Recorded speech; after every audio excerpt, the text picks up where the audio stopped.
Level 1, the volunteer. Nobody orders you to do this, you volunteer. That's the first thing that separates EOD from every other branch. Explosive ordnance disposal doesn't take draftees. It doesn't take accidents. It takes people who hear your job is to walk toward the bomb and say yes. You're already in the military, Army, Navy, Air Force, Marines, doesn't matter. You've served for a year, maybe two, proven you can handle pressure, follow orders, and stay calm when everything around you is chaos. Your commanding officer recommends you, or you see a posting and something in you responds to it, something you can't explain and won't try to. They're not looking for fearless. Fearless people are reckless, and reckless people die in EOD. They want calm, methodical, the kind of brain that slows down when everything else speeds up. Out of 100 applicants, 30 make it past screening. Of those 30, 12 will graduate the full pipeline. The other 18 will ring the bell, fail a test, or simply look at what's ahead and decide, reasonably, rationally, that they'd rather live. You pass, they ship you to Eglin Air Force Base, Florida. The Naval School, Explosive Ordnance Disposal, NAVSCOLEOD, the only school in the United States that trains bomb technicians for all 4 branches. It's the most difficult technical school in the military, higher attrition rate than SEAL training, higher washout rate than flight school. And nobody makes a movie about it. The sign over the gate reads, initial success or total failure. That's not a motto, it's a job description. 44 weeks, almost a full year of school. The pipeline begins with basic theory, explosives chemistry, detonation physics, fuse mechanisms. You learn the difference between deflagration and detonation, between a pressure plate and a command wire, between C4 and PETN and RDX. You memorize the chemical structures. You draw circuit diagrams in your sleep. Level 2, the student. The instructors are all former EOD technicians. Most of them have deployed multiple times. They teach with the quiet precision of people who have been close enough to death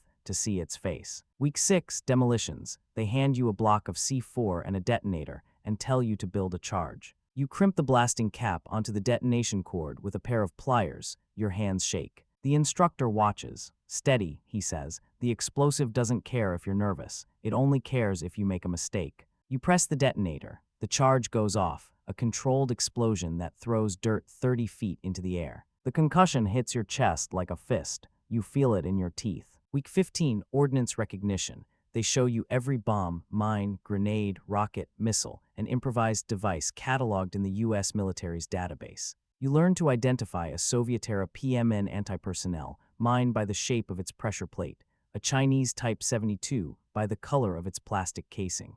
Week 28, render safe procedures, the core of EOD, how to approach, diagnose, and neutralize an explosive device without triggering it.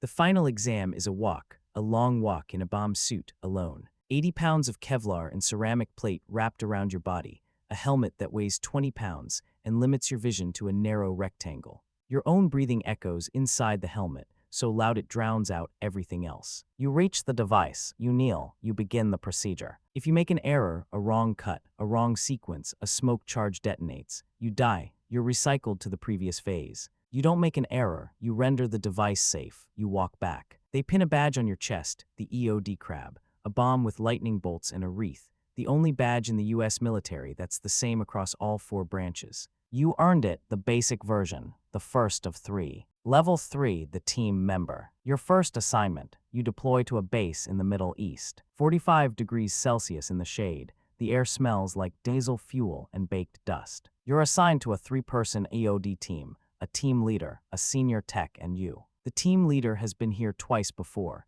He has the senior EOD badge and a 1,000-yard stare that activates when the radio crackles. The senior tech is on his 4th deployment. He has a photograph of his daughter taped to the inside of his helmet, and you don't ask why. Your first call comes at 300. Forward operating base security spotted something on the main supply route, a disturbed patch of dirt on the shoulder of the road. The robot goes first, always. A PackBot, a treaded robot about the size of a large suitcase, equipped with a camera, an X-ray attachment, and a mechanical arm. The robot reaches the site. The camera shows the disturbed earth, and underneath, barely visible, a pressure plate made from 2 pieces of wood with a strip of metal between them. Step on it, the metal contacts close, the circuit completes, and 30 pounds of homemade explosive detonates directly upward. You guide the robot's arm, slowly, millimeter by millimeter. You place a disruption charge, a small shaped charge designed to destroy the firing mechanism without detonating the main charge.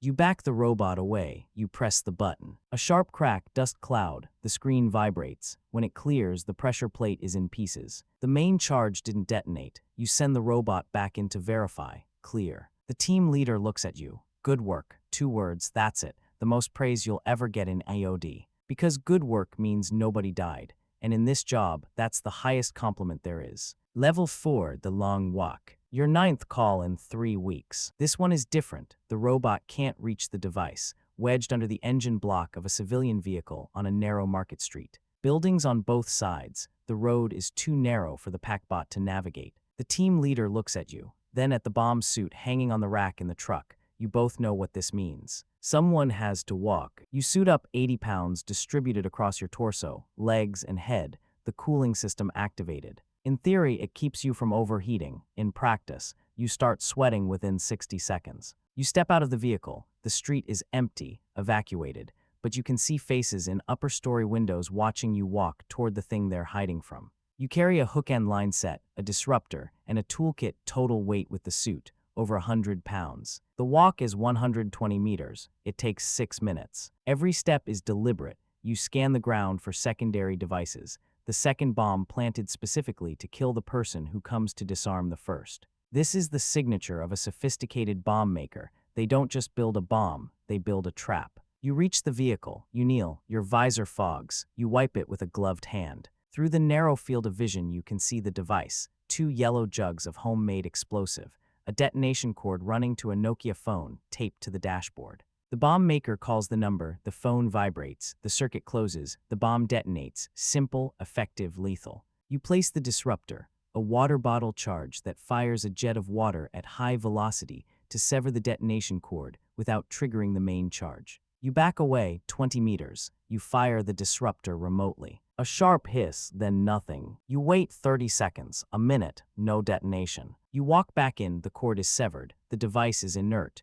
You remove the phone and bag it for intelligence. You begin the long walk back, 120 meters, the longest you've ever walked. Your legs shake, not from the weight, but from the adrenaline leaving your body. By the time you reach the truck, you can barely stand. You take off the helmet, and the air hits your face like being born again. The team leader is standing there. He hands you a bottle of water. Same time tomorrow, he says. Level 5, the senior technician. 18 months, 2 deployments, over 60 calls. You've rendered safe more IEDs than you can count. Pressure plates, command wires, radio-controlled, victim-operated, vehicle-borne. You've cataloged new designs and sent them back to the joint IED Defeat Organization so other teams know what's out there. You earn the Senior EOD Badge, a star added to the crab. 36 months in an authorized EOD position. It means you've survived long enough to know the difference between a bomb built to kill soldiers and a bomb built to kill you specifically. You've lost people, a technician from another team, a guy you trained with at Eglin, killed by a secondary device in Kandahar. He cleared the primary. He was walking back. The secondary was buried in the wall of a building he passed, triggered by a watcher with a cell phone 300 meters away. He never saw it. Nobody saw it. That's how it works. The bomb maker watches from a distance and learns. He learns your procedures, your approach routes, your patterns. Then he adapts. You change everything, your approach angle, your route to the device, the order of your procedures. You never walk the same path twice. Every builder has habits, the way they twist the wires, the type of tape they use, the brand of cell phone, the distance between the main charge and the power source. You study these patterns the way a detective studies handwriting. After a while, you can look at a device and tell how experienced the builder was, what training he received. Whether he's built to kill or built to maim, there's a difference. Killing is simple, maiming is precise. They make you the instructor now, training replacement techs at the forward operating base. You're different now, quieter. Sudden loud noises don't make you flinch. They make you freeze, assess, categorize. You do it in grocery stores, in airports, in your mother's kitchen. You can't stop. The training rewired something in your brain that won't rewire back. You can't stop. The training rewired something in your brain that won't rewire back. You're different now, quieter. 18 months, 2 deployments, over 60 calls. You've rendered safe more IEDs than you can count, and you are not the same person who volunteered. Level 6, the team leader. 5 years, staff sergeant. They give you a team. 3 technicians, all younger than you, all looking at you the way you looked at your first team leader. You plan every response, you brief every call. You decide when the robot goes, when the suit goes, and when the suit goes on you. Because the team leader walks, if someone has to do the long walk, it's you. Not because you're braver, because you're more experienced, and because you will not send someone to do something you won't do yourself. Your area of operations shifts. You're embedded with special operations units, teams that move at night, fast, into places where the roads haven't been cleared and the buildings haven't been searched. They need you because the enemy has learned to booby-trap everything: doorways, stairwells, furniture. A dead body on a street corner with a grenade under it. Pick up the body, the pin pulls, the grenade detonates. You respond to a call in an Afghan village, a compound, a wooden door slightly ajar, a thin fishing line running from the door handle to a device behind the wall. Open the door, the line pulls a pin, a charge detonates. It's designed to kill whoever opens it, which means it's designed for you. The breacher won't see the line. The assault team won't check for it. You do, because that's what you're trained for. You trace the line, cut it with surgical scissors at the midpoint, maintaining tension to prevent the pin from moving. You hold the line with the fingers of your left hand, while your right hand removes the pin entirely and replaces it with a safety clip from your toolkit. The charge is now inert. Total time 90 seconds. Your pulse during those 90 seconds, 160 beats per minute, you know because you checked your watch afterward. A habit, you measure everything. Measurements are control. Control is survival. Level 7, the Master Technician. 8 years, you earn the Master EOD Badge, 96 months in an authorized position, the full crab, wreath, star, everything. The highest technical qualification in the EOD community. Fewer than 300 people in the entire military hold it at any given time.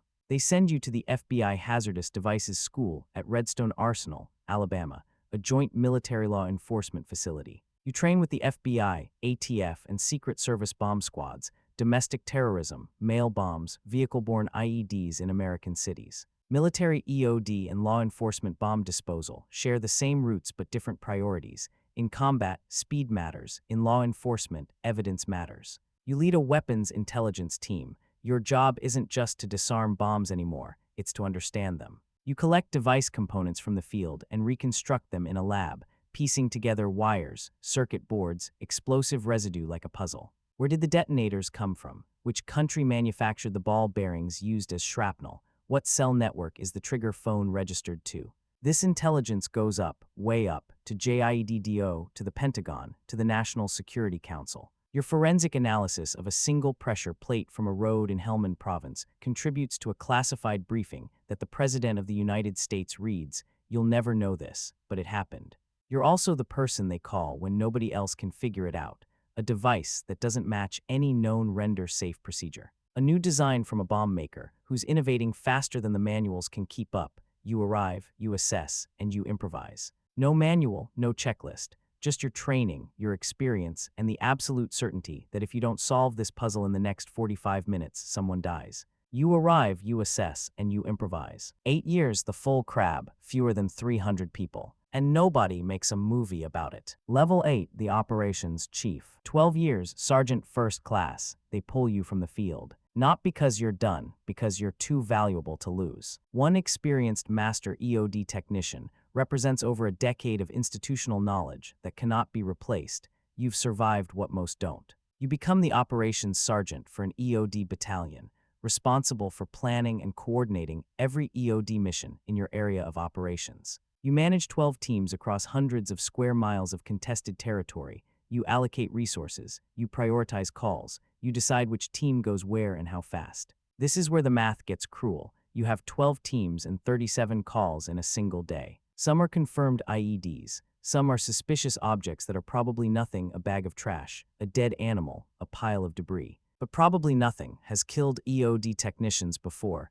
You can't ignore any call, and you can't be everywhere. You make choices. You send your most experienced team to the confirmed IED on the main supply route. You send a less experienced team to the suspicious object call, and you pray it's trash. When it is, you exhale. When it isn't, you don't sleep. A team leader calls in at 1400. He's found a daisy chain, 6 IEDs linked together along a 200-meter stretch of road designed to detonate in sequence to hit an entire convoy.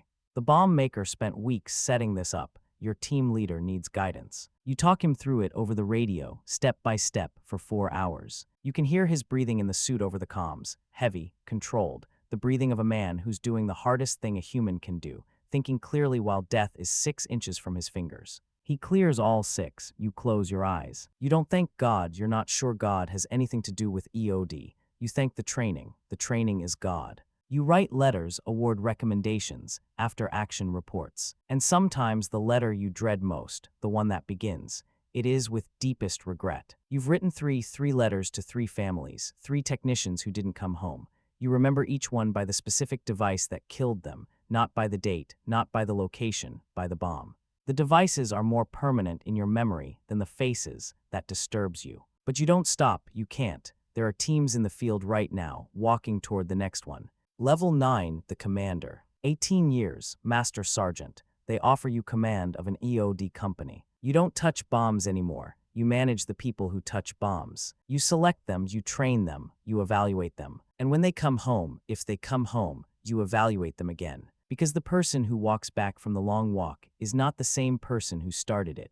Repeated exposure to blast overpressure causes traumatic brain injury. You run the debriefs. Some of them are fine, some of them cry, some of them don't say anything at all, and those are the ones who worry you most. You build the training programs. You study the enemy's latest designs and reverse engineer the procedures to defeat them. You bring in the intelligence, cell phone exploitation data, human source reports, signals intercepts, and you turn it into practical guidance that a 23-year-old in a bomb suit can use at 3 in the morning on a road in a country he's never heard of. You attend the funerals. Full military honors, a flag-draped casket carried by 6 EOD technicians wearing the crab on their chests. The family sits in the front row, the spouse, the children, the parents. They look at you because you're the commander, because you sent their person out there. You stand at attention. You do not flinch. You have cried exactly once at a funeral, your first. After that, you decided that your grief belongs to private rooms and locked doors. Never in front of the family. They need you to be stone, so you're stone. The tradition is this: when an EOD technician is killed in the line of duty,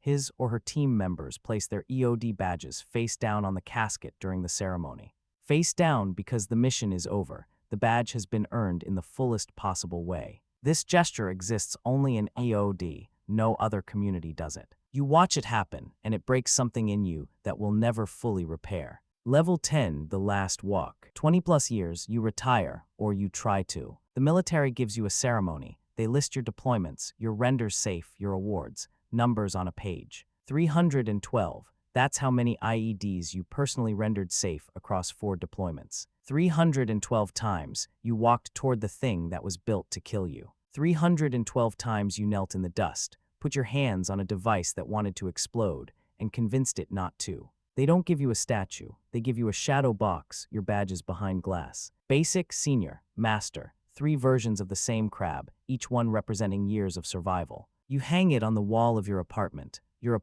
which is too quiet. You hear phantom sounds, the chirp of an IED detector, the hiss of your breathing inside the helmet. Sometimes you hear a phone ring and your body tenses, because the phone used to mean, suit up, there's a bomb. Now it means your mother is calling about Thanksgiving. People ask and you say bomb disposal, and they say, oh, like the Hurt Locker. And you smile because that movie gets almost everything wrong, but you don't correct them, because the truth is too long, too specific, and too heavy for a dinner conversation. The truth is, you are the person who walks when everyone else runs. That's it. That's the entire job description. A bomb is found, a perimeter is set, and everyone moves away, everyone except you. You put on 80 pounds of armor and you walk toward it, alone, in silence, with nothing between you and the device except your training and the thin belief that you've done this enough times to do it one more. Some nights you dream you're still in the suit, walking, the visor fogged, the device ahead but you can't quite see it. You walk and the distance doesn't close.